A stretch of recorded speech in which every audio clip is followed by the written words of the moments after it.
Welcome to Putty.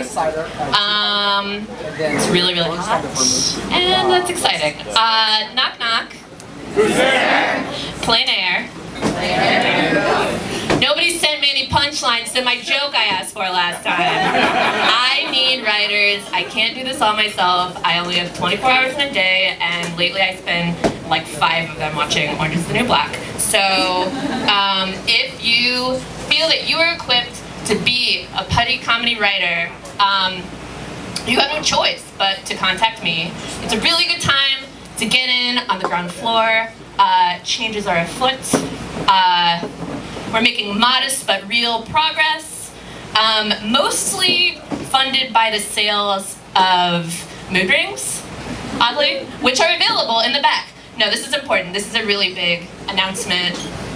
Putty has merch, specifically mood rings. They've been charged up in the light of the micro blood moon eclipse. They measure and reflect levels of audience engagement. So they're my novelty objects, and I don't leave it up to you to like know what your mood is. So this will help you know if you are a rapt or dispassionate audience member. I think Normale is one of the, I don't know, that's the one I am right now. So yeah, lots of funding through mood rings right now. I'm about to go on tour. I'm excited about that. That's going to happen in October. Really hoping I get to crowd surf.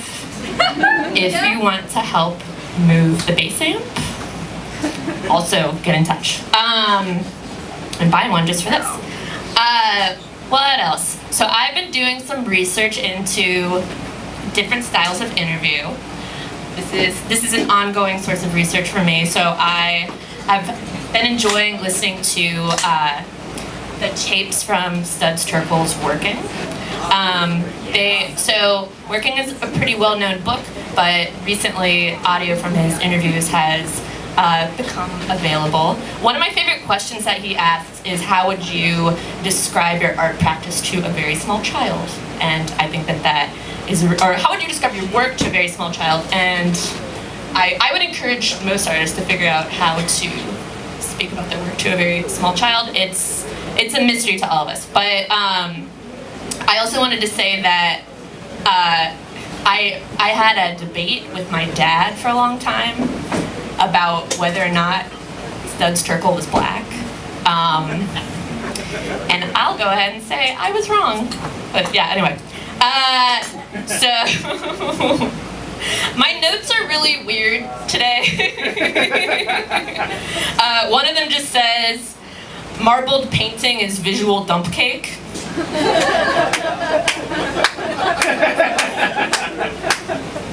That's an opinion that I have. Can I stay in that joke longer?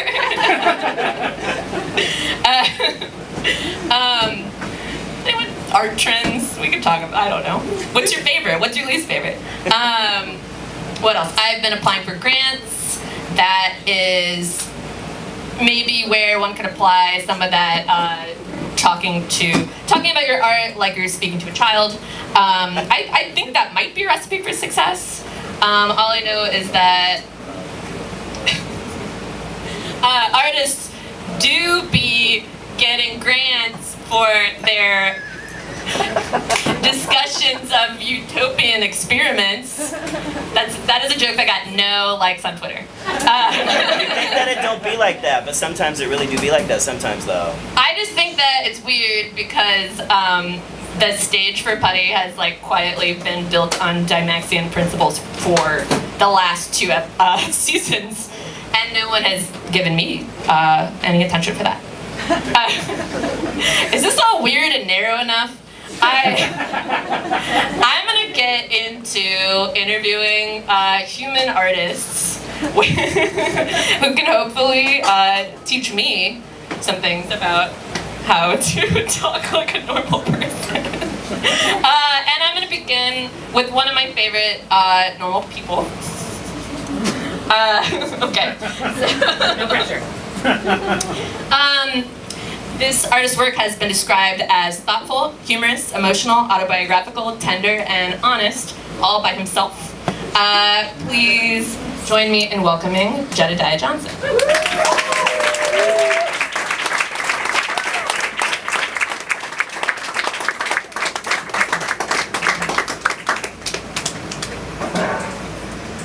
What's happening? I brought a chair. What? You brought a chair? Yeah. When you're, let me get a microphone. Oh my God. Got it. This is unprecedented. There we go. Oh, that's not a good idea. Let's get on this side of it.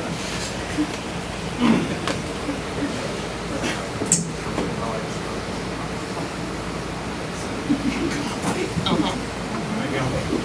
When you are a person, a normal person such as I am, who weighs a lot, you look at chairs like this that have arms and that are made of plastic, and you think, this is going to be a risk.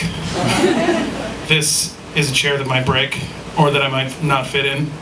And so you do something along the lines of saying to Erin beforehand, listen, just swap one of those chairs out for a chair that I know I can sit in, something nice and solid, so that we don't have to have a conversation about like me not being svelte enough for this chair. But when you are on a brand new body positivity kick, you say to Erin K beforehand, you know what, we're going to swap out the chairs as the first thing that we do, and we're going to do it very publicly so that we can talk about things that people like me have to think about that you other people might not know that I have to think about all the time. So you're saying that one size doesn't fit all? One size, one structural integrity does not fit all. So I am very interested in asking you questions about your new body work, specifically the series Our New Body. Is that the title that you've landed on for that series? Yes. Okay. I asked.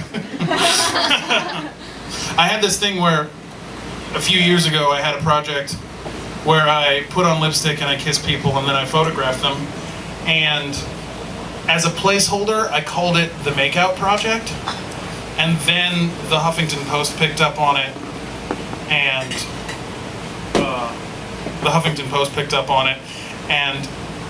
wrote an article about the Makeout Project, and then it just had to be called the Makeout Project forever, and it's the stupidest name.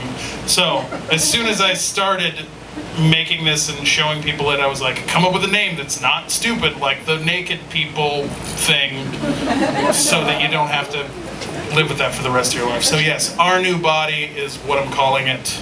And it is the naked people thing. It's the naked people thing, yeah. In which you invite models of many sizes, models who consider themselves not to be models, to participate in these composite images. Tell me more. Yeah, I get nude and near nude people to pose for me, and I bathe them in colored light, and it's all about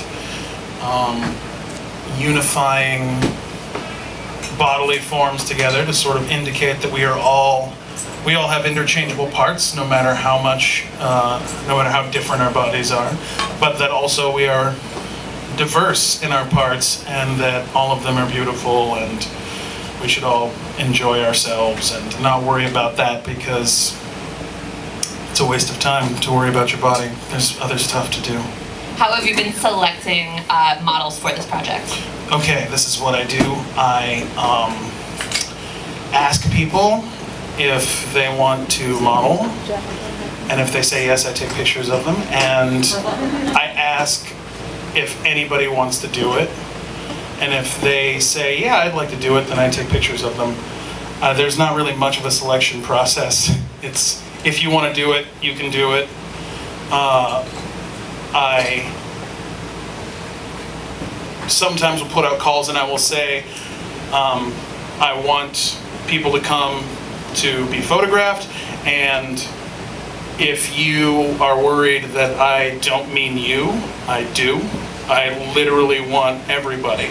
Because there's a lot of people that I photograph that have never been photographed before, either because nobody ever wanted to photograph them, or because they thought that no one wanted to photograph them, so they never thought to inquire about that kind of thing. So, everybody. There is no selection process. It is get in front of my camera. It seems like it's become a pretty expansive series. What do you do to put people at ease in those moments? I'm super cool, and I try not to make anything a big deal. People know, I pitch them the project of like, this is about being positive about our bodies, and that's it. No one's here to judge you. I think you're beautiful.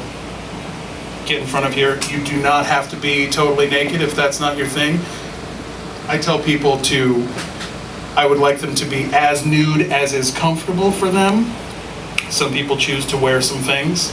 If somebody was like, I'm only comfortable when I'm wearing a full fire suit, then I would photograph them that way. Because bringing those types of figures into the project reveals a little something about body issues as well.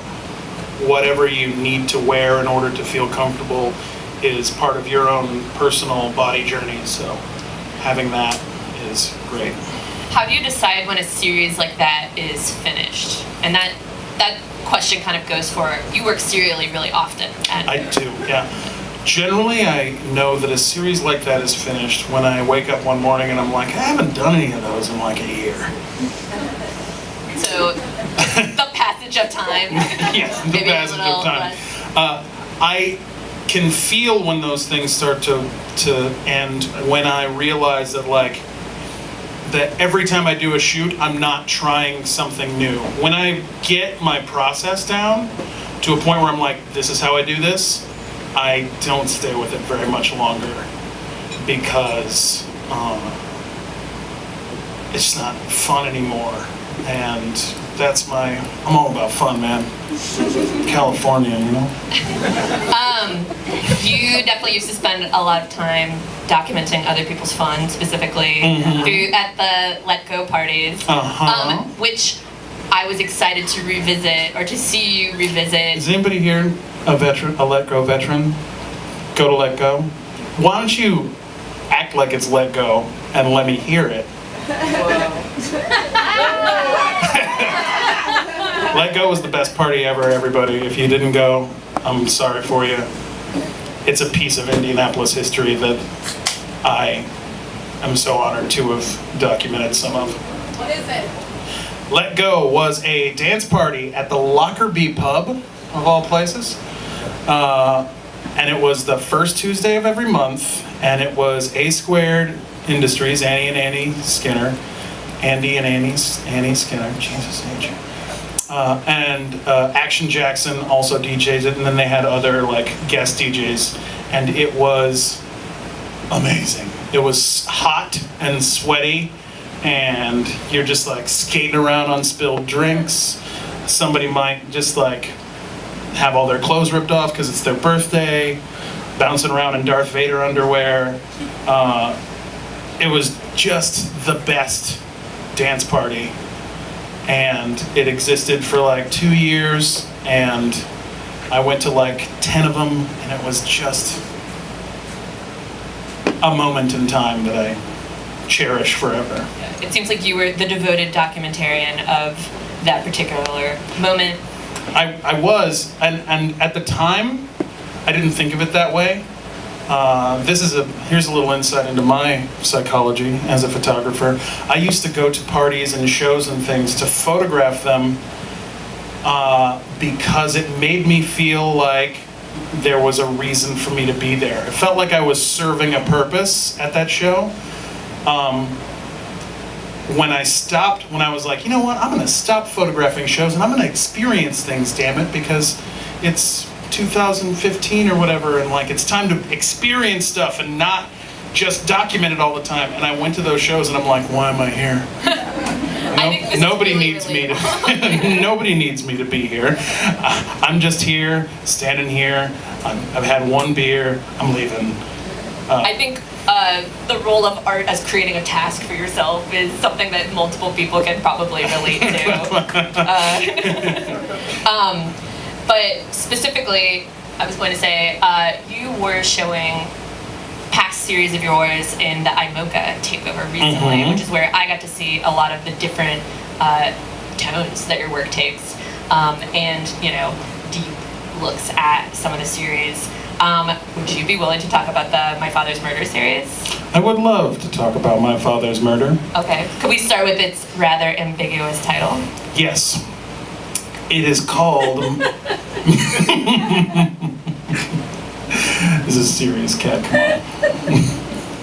It is called My Father's Murder, and I'm showing it at what's it called? The Indianapolis Public Library, the Central Branch. I'm showing it in November, and so this project sort of pivots on this little turn of phrase. So, spoiler alert, my father was not murdered. Got you all. My father lived to a pretty old age. But the pivot is that my father murdered a woman in 1984.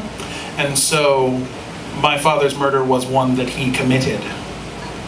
And that action effectively, as far as I can tell, that action effectively removed my father from my life in most ways. So that was sort of the end of my father for me.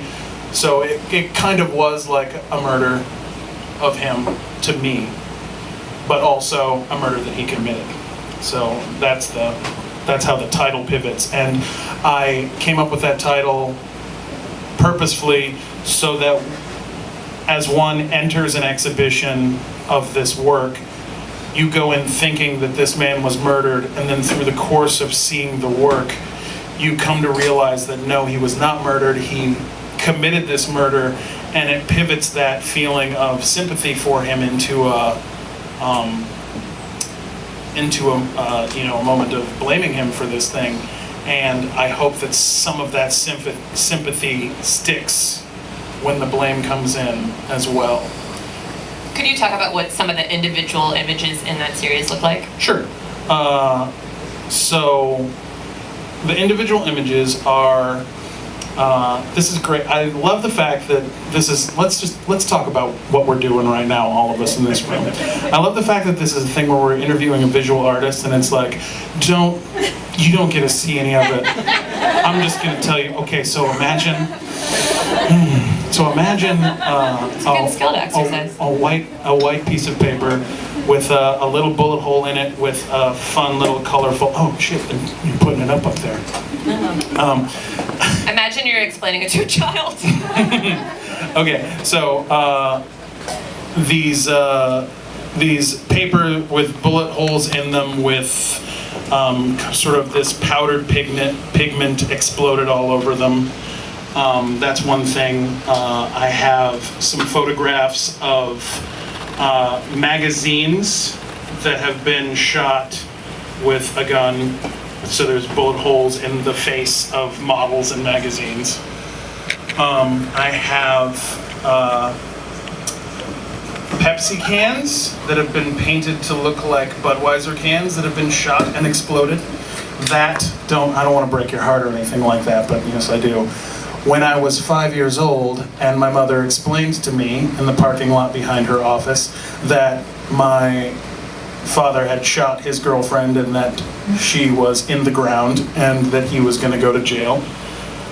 She told me that she didn't think that he would have done it if he wasn't drunk. And so what I said at 5 years old was, he should just drink Pepsi then. And so for this exhibition, I got Pepsi cans and painted them to look like Budweiser cans as sort of my, like, the 5-year-old iteration of myself's solution to this problem is like, I'll just slip them some Pepsis that look like Budweisers and I'll never know the difference. Though, doing the research for the project, I realized that it was not just about alcohol, it was about toxic masculinity and no small degree of institutional or racism, as well as Budweiser, that caused the problem. So yeah, I was curious about like revelations that you had in doing that kind of investigation, which sounds very uncomfortable. It was kind of uncomfortable.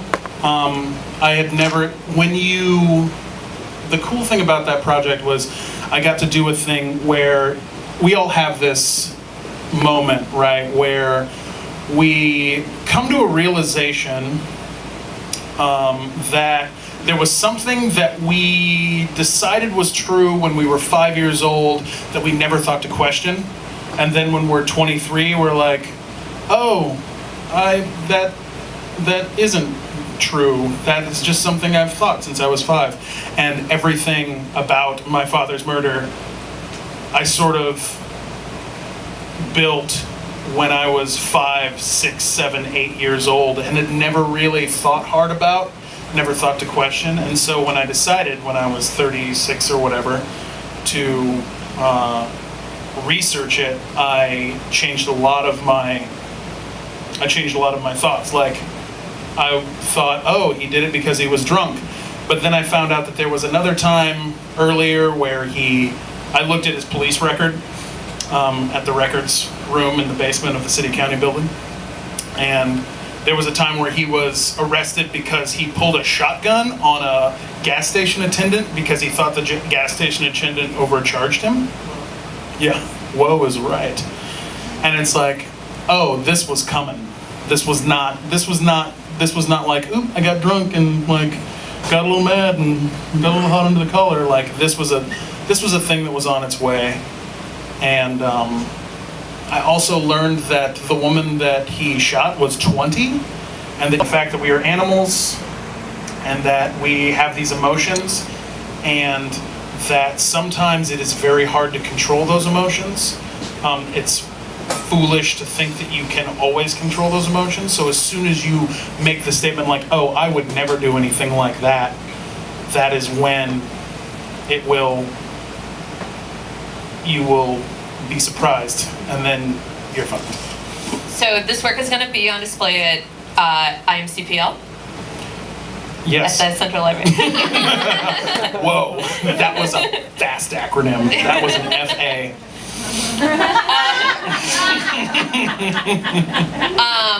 And our New Bodies project is going to be on display in December at the Tube Factory. That is correct. What more can you tell us about that opening? You said you were showing with a couple other artists there. I am showing with Tiffany Pierce, who is a MFA candidate in photography at Heron School of Art and Design.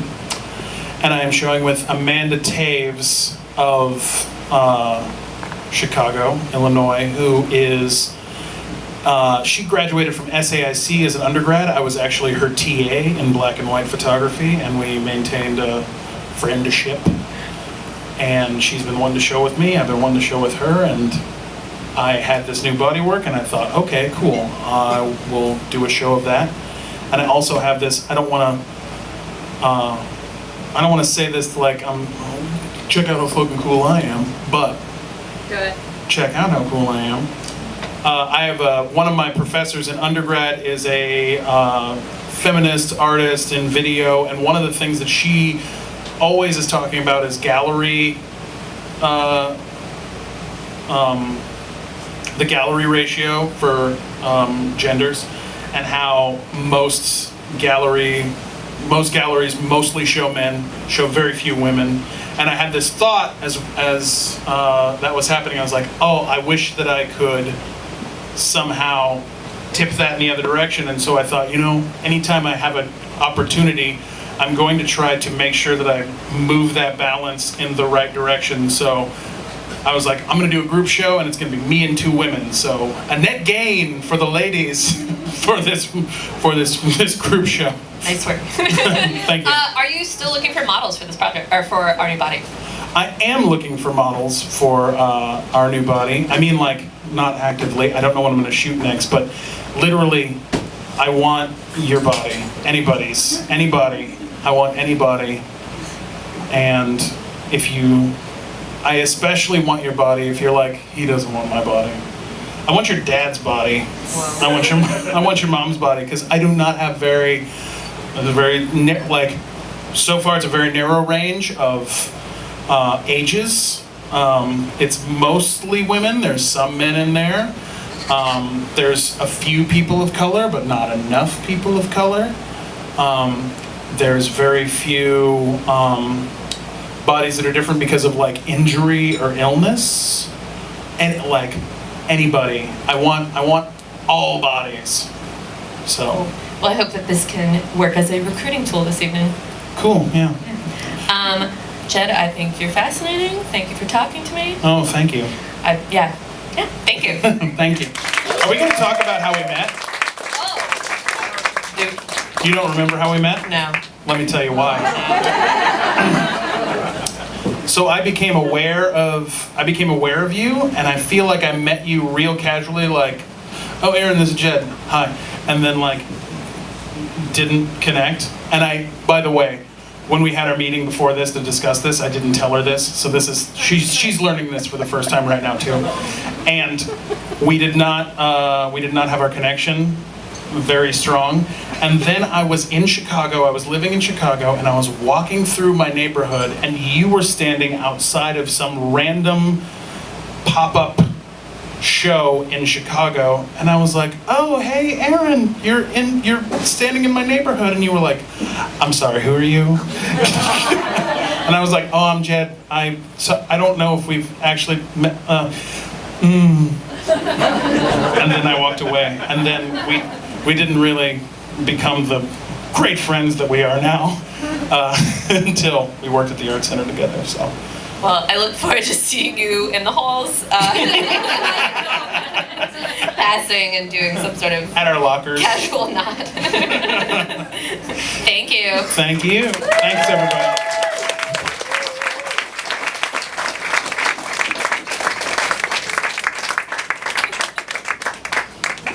Cheers.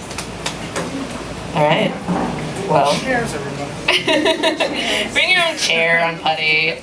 Do whatever you want.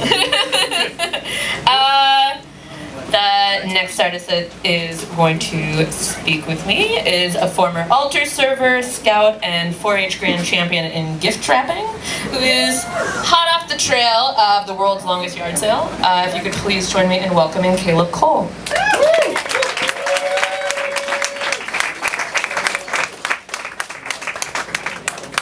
Hello. Hi, Caleb. Are you going to tell them how we know each other? I didn't know if we should lead with it or if we should talk about it last. It's fine. We went to high school together. Yes. We used to go to punk shows together. You used to I would drive drive. me to punk shows. Yeah. It's real. Yeah, we had, there were like spirit weeks where, students were encouraged to dress in different themes. And it was like Clash Day, and we dressed up like the Clash together. Yeah, we were like the only ones. Everyone was wearing ugly colors, and we were like, no, let's dress up as the Clash. Yeah. I mean, obviously. And people were like, I don't get it. And you're like, yeah, of course you Wouldn't, don't. yeah. It's Catholic school. All right. Please, I want to know how is the world's longest yard sale going, and what have been your discoveries so far? Because clearly it's kind of the fulcrum of your trip, and then Putty is hopefully a pleasant. Yeah, a little thought. detour Yeah. after this. It's good. Yeah, I live in the Boston area, so I drove down the world's longest yard sale. If people have not gone, it's also called the 127 sale. Runs from northern Alabama to up into Michigan. So all along Highway 127, people have their yard sale. Plus, like, I don't know, people show up to empty fields and bring all their shit. It's amazing, and it's, I don't know, it's intense. So I drove into Tennessee and did like half of Tennessee into 2/3 of Kentucky in like 2 days of like, I don't know, 8 to 10 hours, and then I was like, I'm tired.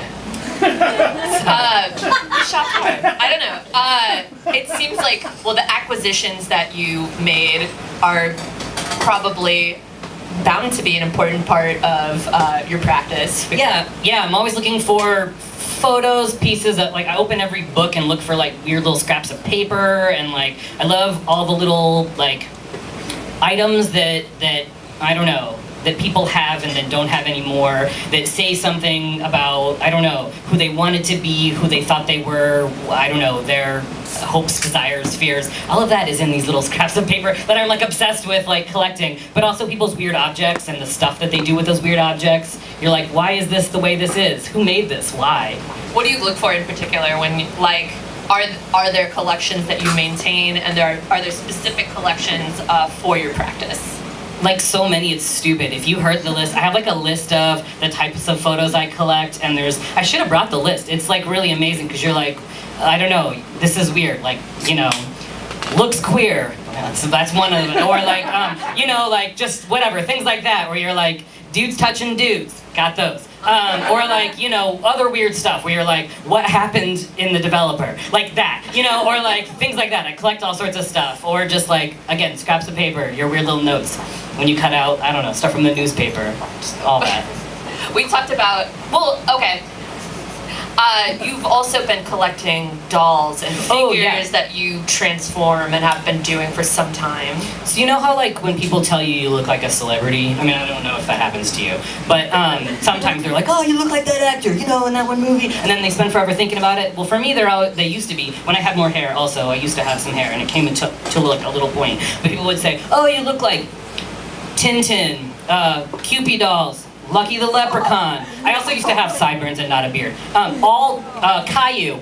Literally every child cartoon character or small person, they were like, you look just like that cartoon character. So I started by like transforming a Tintin doll. I found a Tintin doll and I was like, oh, I'm gonna make it look like me. I'm gonna give it like little clothes and like, you know, make it have more balding head, and like, so I did that. And then I found a Caillou doll and I was like, oh, I'm gonna sew some little sideburns on that. Like, and then I got kind of obsessed, and then I was looking everywhere and I was finding all of these like vintage and antique dolls mostly, and I was like, what does it mean that like I see myself in these bodies? Like, what does that mean? Because dolls are weird. Are they supposed to tell us something about bodies when we're kids? Because like, they do not represent what bodies look like. But then I was like, what does it mean that I like see something of myself there? And like, what is that about? So like I obsessively sort of collect these dolls and paint them or add modeling clay or sew and transform them into my likeness, and I have hundreds. Wow. And that is a thing that I do. I like imagining, well, okay, so we sort of spoke about the differentiation between artist and hoarder, and where that stops and starts. That line is a fuzzy line. And yeah, what it means to collect. And I defend yourself. Are you a hoarder? I think a little bit. Okay. You know, like every time you're like, oh, I'm gonna clean this out, and then you like take two. It's like you open it up and you're like, I can get rid of this one item. I'm gonna keep the rest because I need them. But I collect a lot of stuff, and it's like all these things that are like $1, and you're like, but it was $1. But it's amazing. Books, photos, dolls, scraps of fabric, clothing. Like clothing, people's clothes are fascinating, and is something that you made a series about that that maybe is one of your best known bodies of work. Yeah, I have this, one of my early series that I did for about 5 years was Other People's Clothes, wherein I found clothes that just, I don't know, there was something about them, like, you know, I don't know. I think also like in thrift stores and in garage sales and whatever, like these objects are there. They used to be a part of someone's life. Somebody bought them and brought them home and filled them in their space because they had intentions to wear them, or they did wear them, or like these objects. And then they, at some point, were like no longer useful to them. And so that's interesting to me. Or they're dead, which is also interesting. I go to a lot of estate sales and dig through people's like scraps of paper in their drawers. But Other People's Clothes, I'd find these clothes that I don't know, there's something about like, I recognize something about this type of person. What does it mean, like, these clothes, they say something. I can imagine this type of person that I want to chase after, and so I would put the clothes on in an attempt to sort of, like, find out something about this person that I imagined and photograph myself in these clothes in some sort of moment, a moment alone where that person was, I don't know, reckoning with themselves, I guess, in some way. You also do a lot of performance, and I'm interested in the crossover between, you know, putting on those clothing, which are other people's everyday clothes, and your own performance. I don't know, what form has that taken recently? Oh, hey, look, there you go. Ta-da, up on the screen. Like, this is from 2007 to like 2012, so it's been a sec. I think like it's all about, I still want to tell the same stories, but it's different, like as in these everyday, well, but not every day, because also like, like this is so wild, whose place is that? I mean, people let me into their homes and I would, you know, I don't know, make something of that. But like in performance, I do a lot of like burlesque and drag, and I feel like it's the same storytelling. It's all like, how do we make sense of who we are, what we're doing here? How do we also, I don't know, when we can't have everything that we want, we have these desires. When we can't have everything that we want, how do we make sense of that? And what do we do with the fact that we can't have these things we want, like in life? Literally, that is the thing that I'm like obsessed with. And so sometimes I'm taking off my clothes when I talk about that, and sometimes I'm putting on other people's clothes when I talk about that. But it's like, these are the things that I'm thinking about. This work was specifically showed at the Lowen Museum in New York. Yeah, Leslie Lohman, Museum of Gay and Lesbian Art. If you haven't been, you should go. And it was in a group show about queerness and domesticity. Yeah. So, do you feel that's a comfortable fit, like, for the kind of overarching theme of your work? I don't know. I was like, sure. Sometimes people are like this theme. I'm like, whatever. Like families or something. I was just in a show at the Museum of Fine Arts in Boston, and it's like, oh, the theme is like families, and I'm like, really? Me? But like, cool, yes. I don't say no, like literally yes, but I don't know. I mean, but a lot of these are in the domestic space. These are a lot of in homes, and like the way that people structure their homes, I think, is interesting as an aspirational space. Like you surround yourself with like these objects, either of like who you think you are, who you want to be, and like that sort of creation of space as a function of identity that's separate than like when you go out in the world. Like that's interesting to me. So like I was like, I want to put myself in this space that someone else created, and like play around in there because that's interesting. If we could sort of move back to talk about the found images that you work with. You said, well, you studied photography, but you said you haven't used a camera since 2012. So probably not really. I mean, not for like serious work. I make a lot of stuff. People still call me a photographer, but I haven't used a camera in a hot second. So I'm making photographs from found things. I don't know, and a lot of other stuff that's sort of like photo hybrid. But like, are you altering? I mean, are you mostly altering photographs or just recontextualizing? Some stuff is like another series of mine is finding. I collect group portraits, and like when you pick up a group portrait and you scan the faces in the crowd, and there's somebody who's not playing by the conventions of group photography where we're all supposed to like look at the camera and smile and say cheese, or at least acknowledge the camera, even if it's kind of moodily, we're like acknowledging. But then there's somebody who's someplace else, whether that be through like a trick of like 1/125th of a second, or because somebody's like like, fuck it, you can make me sit here, but you can't make me be here. There's those people that I see and I'm obsessed with their story, so I'm essentially removing everyone else in the frame except for that one person, so that we're focusing in on and paying attention to this person who, you know, physically is a part of this group, but is in some way separate from this group, and we get a chance to think about what their story is. What did you end up buying from the yard sale today? Or the yard sales? I bought a lot of photos and old books and magazines to cut up to do other stuff, but also like Name like titles. oh, What do we got? okay, titles. Highlights? Okay, no, well, like old, I don't know, like Look magazine or some like good, yeah, some like nice stuff from the 40s to work with, things like that, and like old wet, actually they're drawing on my dashboard right now, like old wet photos that you're like, this is great, but I need to dry this out because it's kind of molding, but it looks cool.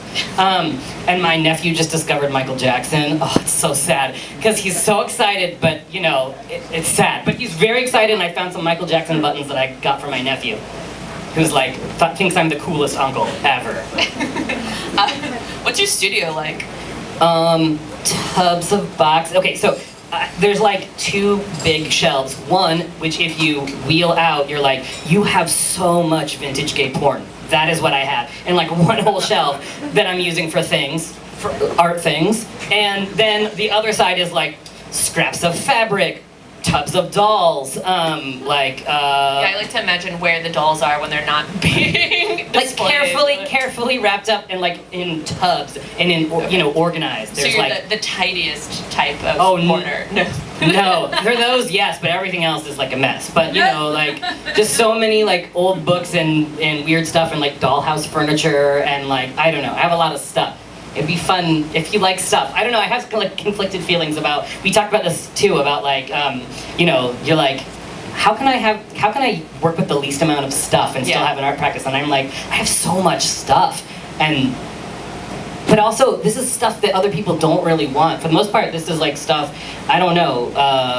That like the idea of having other people's photographs is a thing that I talk about a lot with other people. People are like, how do you feel about that? And I'm like, these are photographs that someone doesn't want anymore, want to keep, or I don't know. Or what its ultimate space will be, or what its ultimate outcome will be. What's your favorite object that you own currently in your massive series of collections? I know that I said no, I wouldn't ask you any favorites, but you're like, this is some gotcha journalism here. With the, what's your favorite? Oh, God. All right. No, I have a few different like photos that have writing on them that are to me just like the most, I don't know, outside of their context, they're the most sort of like painful and beautiful things. There's one that's like this postcard, and on the front, there's actually weirdly a video of this online somewhere. Me talking about this exact. Oh, so this is sloppy seconds of a storytelling. All right, but there's this postcard I have of this kind of like austere looking guy on the front, and you don't sort of know it's a real photo postcard, and on the back there's this like phrase that's something like it's like I'm trying to think of the exact wording. It's something about how he wants to see someone again, but it's in the most poetic little phrase just written on the back. And so you're making sense of this guy on the front and what's written on the back, and having to sort of mesh those together where you're like, this is this beautiful and sentimental thing written on the back, and this guy in the front looks, I don't know, his expression, and you're trying to like make sense of these two things. I also have like another one of this like portrait of this woman, and on the back it says, me in a sad mood. And I just like to think about, and then you're like, I don't know, what's her story? I don't know, favorites are bad. Hello. Welcome back to the second half of Putty. I'm not gonna lie to you guys. I didn't really come up with a sketch for this part of the show. Usually, I don't know, I've just been kind of like a weird mood lately. I don't know, there's been a lot of stuff going on, could have been in my head. Hey. What's up, sis? How you feeling? Oh, hey, it's season 1, Erin, obviously. Hi. I'm Erin from season 1 and season 2. Wow, I'm actually like really happy to see you this time. I'm always happy to see you. I mean, sometimes you remind me of stuff that mistakes I made, misspeaks I've done. Well, let's consider this A conversation with yourself to exercise some trauma. I heard you had a rough week. Yeah, let me tell you, it was enough to make me wish that public sculpture proposal for the self-serve guillotine went through. Yeah, we've been tossing around that idea for a while, huh? Yeah. No, I don't know. It's just like, it's been a rough one. I did this really awkward interview at work. Yeah, tell me about it. I mean, I had to talk about my practice, and it was just super, like, I don't know, unnatural, and just... Oh, were there lights, cameras? Yeah, there were a lot of hot lights on me. Kind of like this, huh? And I had to answer my... Did it make you a little nervous? It made me pretty nervous. What kind of questions did they ask you? I mean, they asked me to talk about my art practice. What's beauty? I mean, beauty's what you trip over. What's beauty, honey? Beauty's what you trip over while you back up to looking edgy. I mean, look, you can just whip on command. I like that. I think I'll write that down for the past. No, I don't. It was just, it was an unnatural situation. I didn't feel like I represented myself well. I feel like I'm at a good place with the show. It's mid-season. There've been a lot of great artists. There's been a lot of really good attention, but like, I'm not comfortable Yeah, with all it's a of lot that. bigger than when I used to run things around here. Yeah, but it's still just like imposter syndrome kind of blaring loud. Are you worried about that you're just not getting the visibility like other artists are? I mean, I'm no Neural Van Barf. Oh, Neural Van Barf. Is that the guy that took the mason jars and smashed them against his face in protest of the way that queer Appalachia is being viewed on Instagram? No, I think that was Ralston Norgalian. Ralston Norgalian. He's No. He was the one who made. He would interrogate painting by just actually just painting canvases one color and then screaming at them. Yeah, talk about toxic masculinity, honey. What was his name again? Ralph North. I'm a really big fan, but Yeah, me too. I'm still not as big a fan as Shalene Max Woolhouse. Yeah, she was.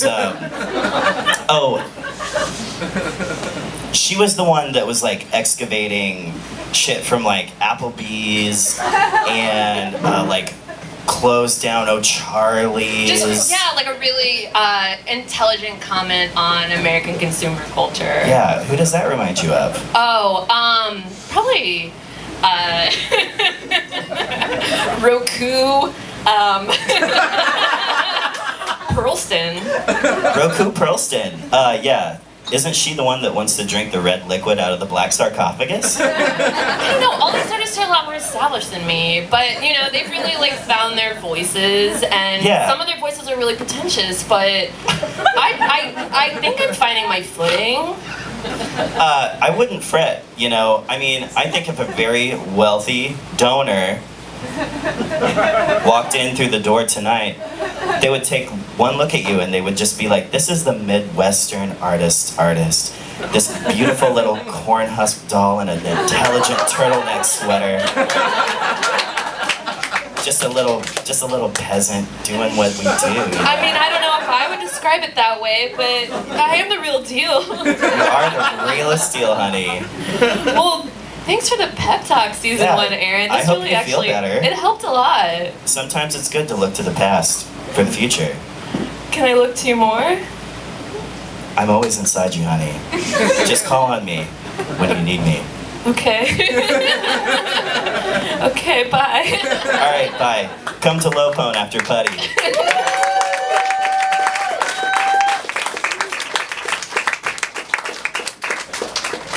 Hi. I love a good pep talk. So my next artist is a current Heron sculpture student, the youngest artist I have ever had on the program. She tells stories through performance, scent, and visual, and you don't have to scream because her work is hanging behind me right now. But if you would please join me in welcoming April Knauber.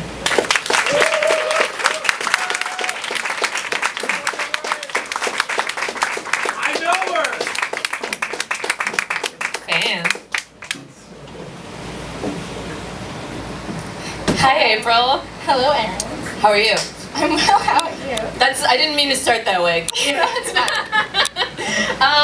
I meant to start with, I've heard your friends are worried that you're punishing yourself through your art. A little bit, yes. Just a little bit. And in particular, I'm referring to a video that you showed me the other day called Redfish. Would you like to describe it? Oh yeah, so Redfish is a video piece I recently did last semester, and I video recorded myself brushing my teeth for a little bit over an hour to the point that my gums bled. And the topic about that piece was about compulsive disorder, like continually doing something. And I've been very much into endurance art lately, but like even with my art, it's very meticulous. So I'm going to transfer that into my video art as well. So you've made a lot of objects, you've made a lot of sculptures, you've made paintings as well, but lately you're working in video. Yes. And but I guess when I met you, you got my attention when I did a studio visit at Heron because you were making a very meticulous piece where you were hand stitching rice onto a canvas. Do you want to talk about that? Yes, so this piece, it's gonna be on it's a circle, like a lot of my work involves a circle, but it's 4 feet by 4 feet. In total, it's about 18 feet round with plywood. But I'm hand sewing jasmine rice with silk. And so each grain of rice is gonna be sewn into the canvas. What's the piece called? So I haven't titled it yet, it's not done. It's more like I talked to one of my professors about it. He said, April, this is not a 3-week project, this is a 3-year project. This will not be done in 3 weeks. It definitely seems like endurance on multiple platforms. Yes. Is that the kind of piece that you pick back up or that you work on in one sort of devoted swoop, or? It's more like well, since I'm still into my senior year at Heron, I have to like come and go back at that piece because I have to finish a sculpture like within 3 weeks, no matter what. It's like that's when our critiques are. So this piece, like it will take me like a while to finish, but I do want to finish this piece, definitely. So can you talk about some of the work that is hanging around us right now? So I am curious first to hear about this one behind us on the circle. The circle one? Well, actually both of these are part of my Morse code series. Okay. Yeah, and they both talk about immigration. I'm first generation to America. My mom is from the Philippines. My dad was a factory worker. So it's very the like American dream kind of ideal. But in the Philippines, the military has a very big influence on the community. I'm sure a lot of people know about Jedediah and like his like wrath on the drug war and everything. It's very he's a very strict president. And with Morse code, surprisingly, Morse code was invented by artist Samuel Morse. But like, so I thought like, if I want to talk about immigration, I want to talk about something that has influenced my life greatly within my family. Like, military has personally affected my family overseas as well. Like, family members have gone missing, or like the women have gotten missing, and we just don't talk about it. But with Morse code, I see Morse code as a way like not many people talk about it anymore because it was something very big in World War II. And when you think about World War II, there's a lot of things you don't talk about anymore. And I see like Morse code, like I'm telling the stories. I'm interviewing people that are either immigrants or children of immigrants, and I'm translating them into Morse code. So it's like they want to tell their stories, but they still want to be anonymous. And I view Morse code as like a very military base, like no one knows it, but they do at the same time. So this piece is kind of like you said, it was hand cut onto Yes. canvas, transcribed from your interviews with first-generation immigrants or children of first-generation immigrants. I'm curious about how you find your interview subjects and also what kind of questions you ask them. So the majority of people I've interviewed, because I'm from Cincinnati, so a lot of I just moved up here 3 years ago, so a lot of the people who reached out to me have been from Cincinnati, like whether they're friends or even like my parents' friends, because they're also immigrants to America as well. A lot of them just like email me. When I first came out with this piece, I posted it on Instagram and I said, if anyone is interested in being part of this series, please contact me through either direct message, email, phone, anything like that, Facebook even. And I had an outreach of about 120 people. And I'm so far up to only 17 interviews within like this past maybe 4 months, I think is when I came out with this piece. What do you end up talking to those folks about?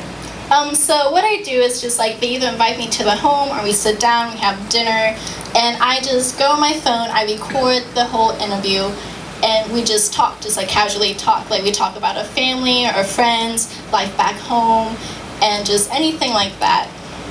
Are you doing a lot of editing when you're doing the transcribing, like, into your pieces? I'm actually not broken English. So it's like I write down, like I listen to it and then I write down what I hear them say, because like I want it to be as authentic as possible, because a lot of the people I interview have an accent, or like English is not their first language, and that's very important to me. It's like I don't want to correct you, this is the way you're trying to describe yourself. And even like some of the pieces I have, like they'll be like, I don't know how to say, but this is how I say it in my country. I was like, that's fine. It's like, say it the way you want to. I'm gonna translate it that in your way, because someone will understand it. Could you give us an example of one of the more surprising interviews, how conversations have taken shape, like, or interview subjects that you've spoken with or sat with? So the most interesting one I had was actually I had dinner with a family that was from Iran, and they were just telling me the whole meal they cooked for me was like traditional Iranian food, and it was just wonderful. And she was telling me, because there was a husband and a wife, and the wife was telling me, she was like, she went to college and like she misses like how green the mountains were and how beautiful, she misses the seasons. And I was like, honestly, I personally, how like ignorant I can be about Iran. It's like I did not think there was like mountains and like Greenland, and it's like I didn't even know women could go to college.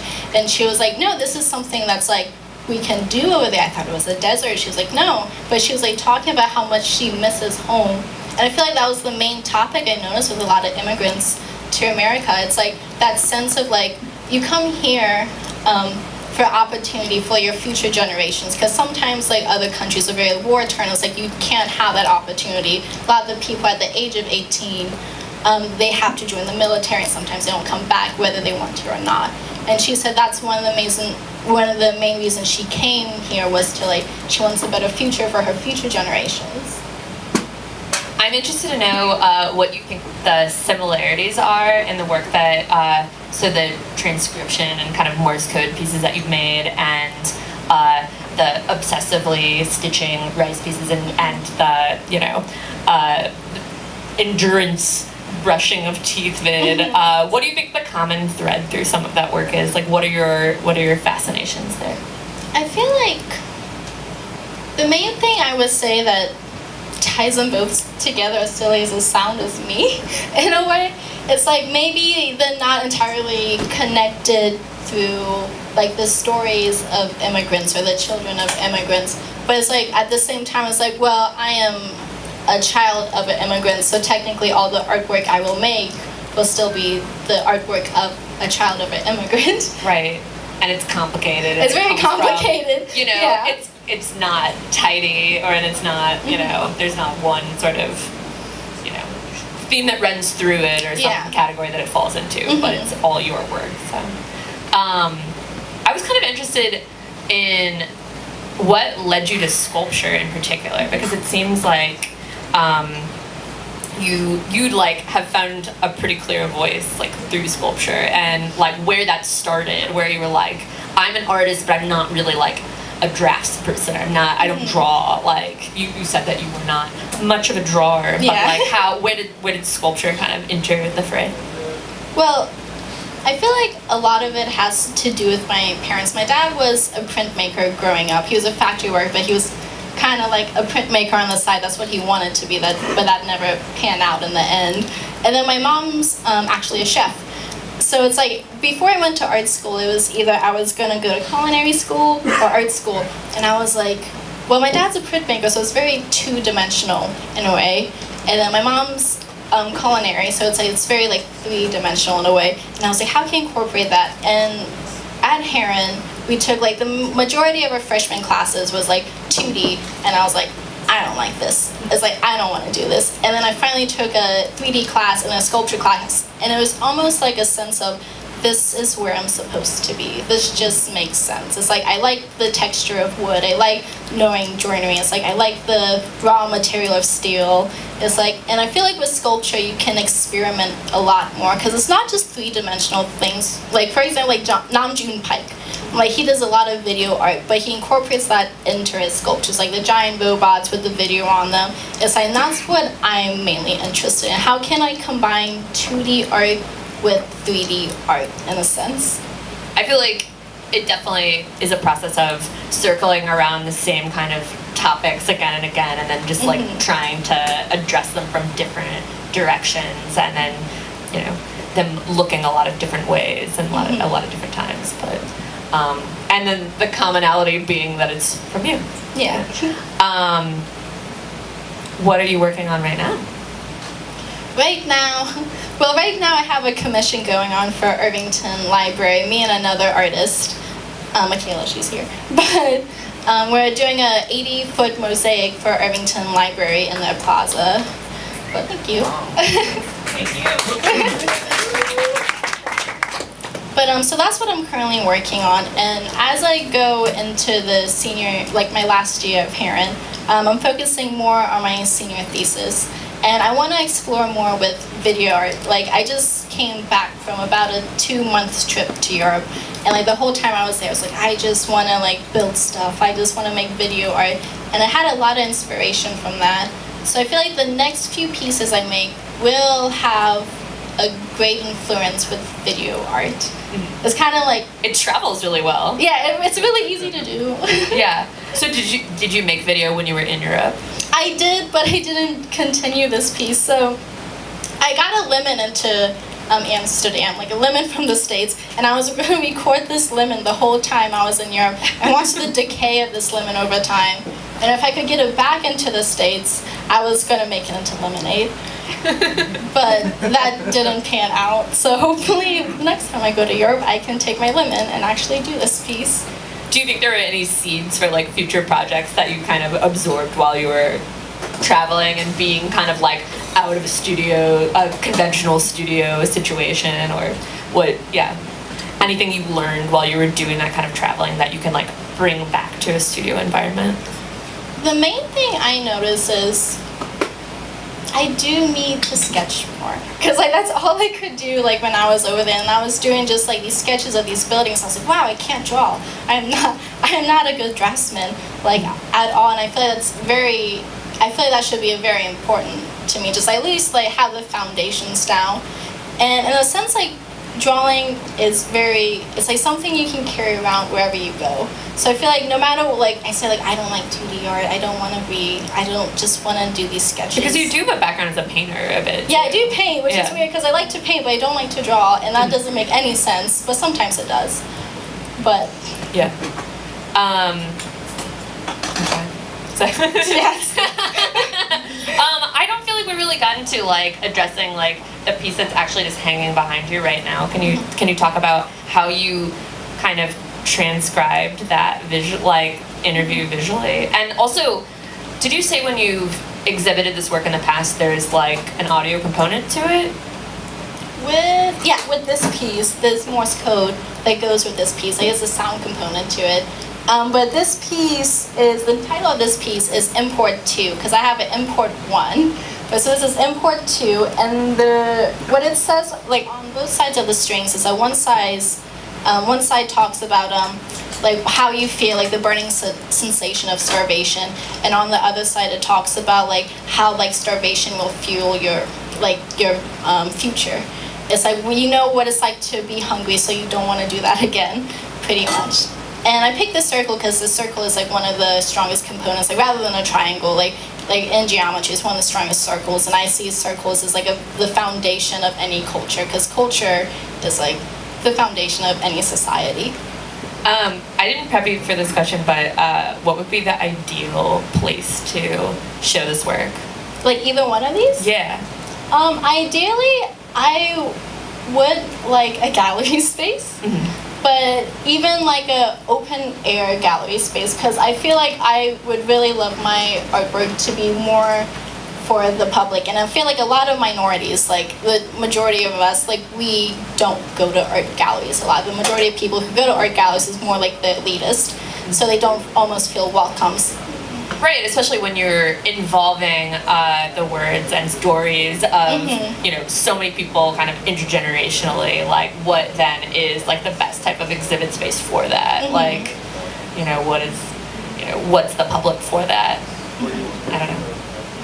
I'll be interested to see how that involves in your process. Do you feel like you have any other like main questions that you're trying to get at these days? What's the most interesting question? The most interesting question? I think I'm mainly going back and forth, like, what I want my next series to be. Because I have this series going on, and then my Blow Me chair with the gum, that one, my video art, and the Untitled pieces also. So it's like, I don't know, because I feel like my immigration series is very heavy. It's like very personal in a way. Right, so what's a good way to balance that lightness and that heaviness? And, I feel like that's like the next question. Totally. It's like, how do I like balance, like how can I integrate like my immigration series with like something more lighthearted and more poppy that I find like joy in through color. Cool.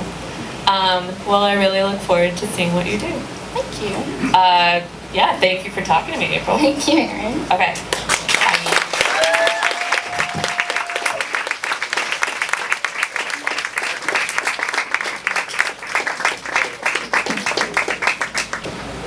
I have one guest, a final guest who is a musical guest. Her current project, Spacer, started as a feminist rock band and now has a more of a performance persona. Please join me in welcoming Hannah Hadley.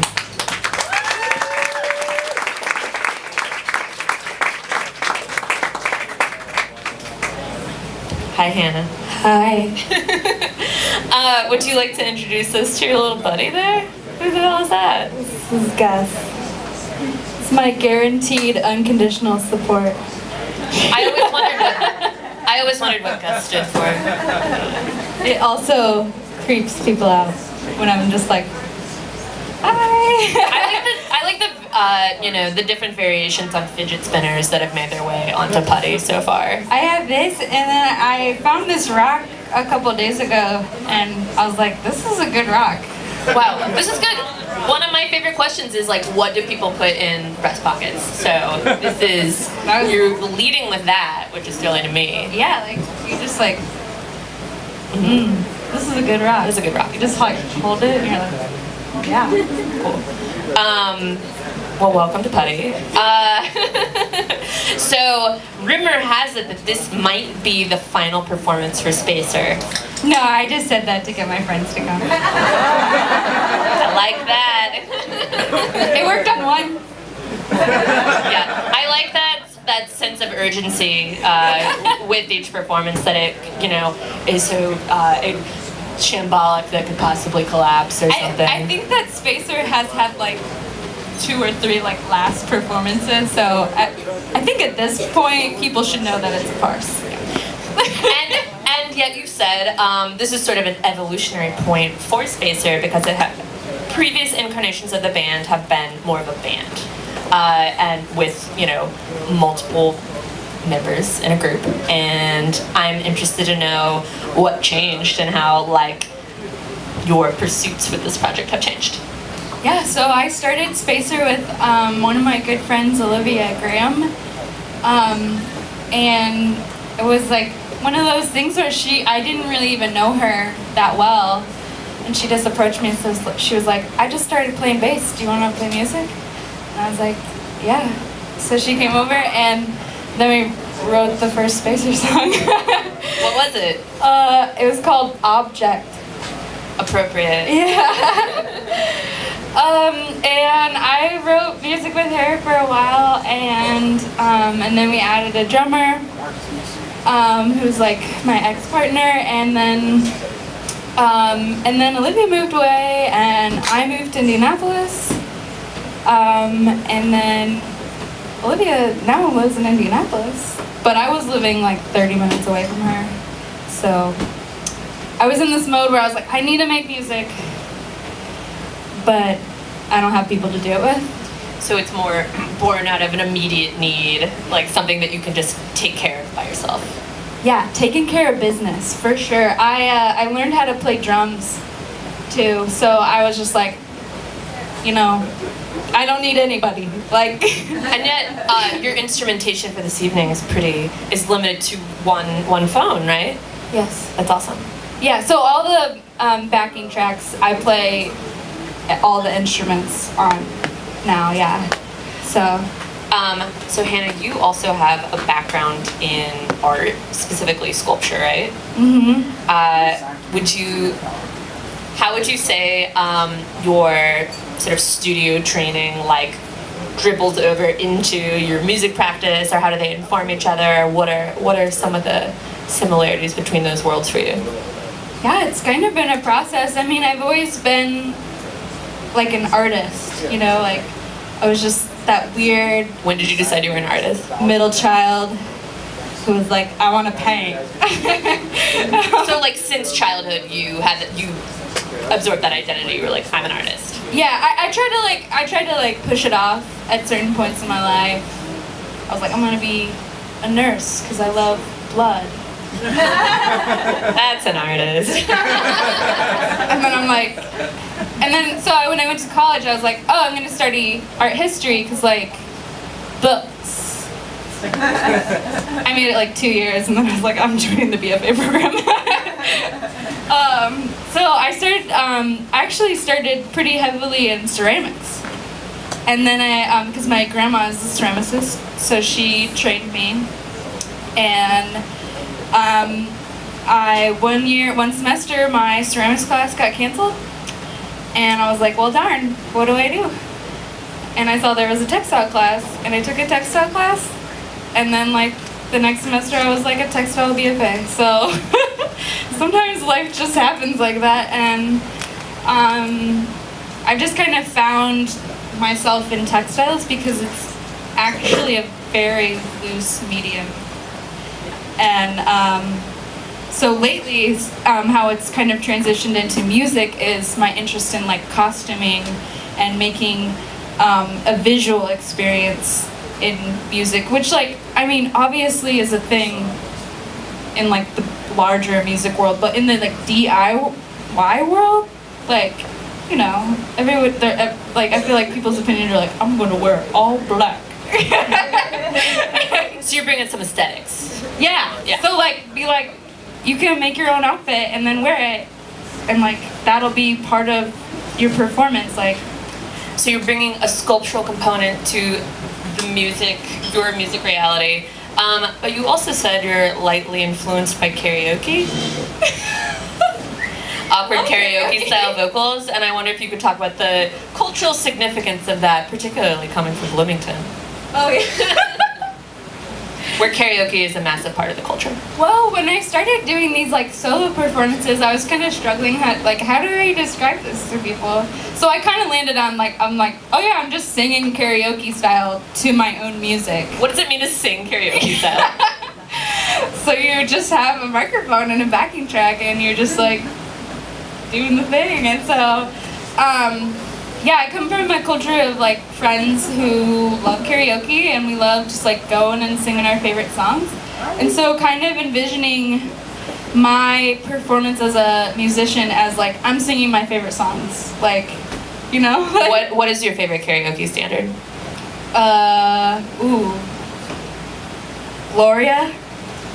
Patti Smith. No. No, the other. What? I mean, I love Patti Smith. What Gloria? Oh, just the Shadows actually, of Night, or what's his name? oh, him. Yeah. Is it? It's them. Let me just sing you It's like singing Gloria, Gloria, Gloria. Don't you know it?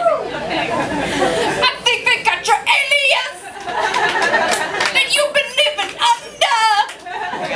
I'm a believer. I'll look up who it's by. I don't even know. It was a one-hit wonder. Somebody get back to us if you know the answer to this question. But in the meantime, maybe I can just clear some of this furniture out of the way and you can perform for us. Sure. All right. Thank you, Hannah, aka Spacer.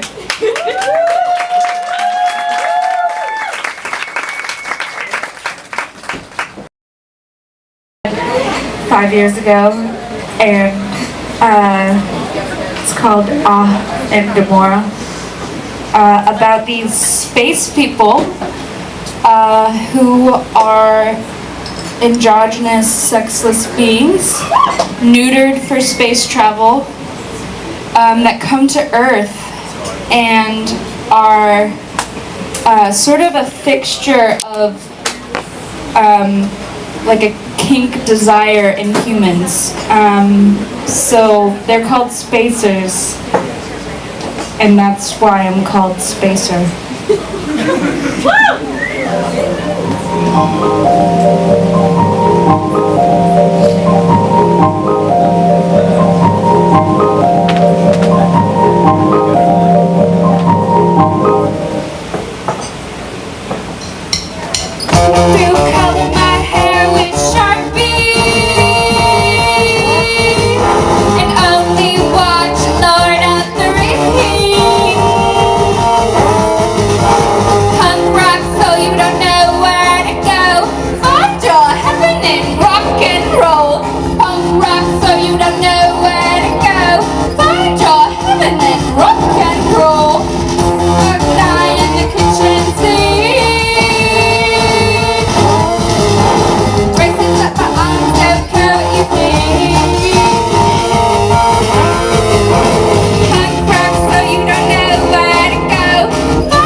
Sorry, I was like so distracted because I forgot to take off my shoes. I can't do this in shoes.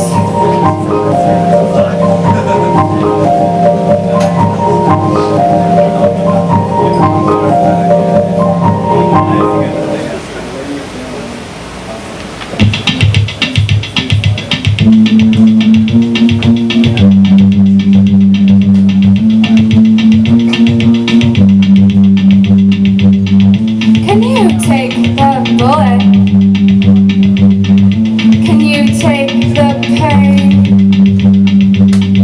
Would you sacrifice any part of yourself for a woman's gain?